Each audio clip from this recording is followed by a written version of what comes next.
కార్తీక్ ఆర్యన్ కొత్త Hindi cinema Chandu champion release అయిన మొదటి రోజు శుక్రవారం జూన్ 14న 6 కోట్లు నెట్ కలెక్ట్ చేస్తే రెండో రోజు శనివారంకి వచ్చేసరికి 8 కోట్లు కలెక్ట్ చేసింది. ఇక మూడవ రోజు ఆదివారం వచ్చేసి 8, 4, 12 ఒక 12 కోట్లు, అలా 24 కోట్లు 3 రోజుల్లో వస్తే, ఇక నిన్న సోమవారం బక్రీద్ హాలిడే ఉండడం వల్ల మరో 6 కోట్లు వచ్చాయి ఈ సినిమాకు. అలా టోటల్గా ఈ సినిమా 4 రోజుల్లో 30 కోట్లు నెట్ అయితే కలెక్ట్ చేసింది. ఈ సినిమా బడ్జెట్ వచ్చి 120 కోట్లు, అంటే అందులో 30 కోట్లు వెనక్కి వచ్చాయి 4 రోజుల్లో. మరో 90 కోట్లు నెట్ వెనక్కి వస్తేనే సినిమా హిట్ అనిపించుకుంటుంది బాక్స్ ఆఫీస్ దగ్గర కమర్షియల్గా.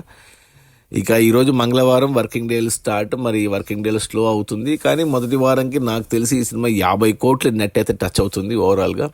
అయినా ఈ సినిమాకి ఇంకా 70 కోట్లు అవసరం పడుతుంది హిట్ అవ్వడానికి. మరి రెండో వారంలో ఎంత దూరం వెళ్తుందో చూడాలి. సినిమా అయితే మంచి సినిమా, బాగుంది. అది మన కార్తీక్ ఆర్యన్ కొత్త Hindi cinema Chandu champion, true story biopic. ఇది రిలీజ్ అయిన మొదటి 4 రోజుల్లో 30 కోట్ల నెట్. సినిమా బడ్జెట్ వచ్చి 120 కోట్లు అయితే మరో 90 కోట్లు నెట్ కావాలి. చూడాలి మరి సినిమా హిట్ అనిపించుకుంటుందా లేదా అనేది. Okay, bye.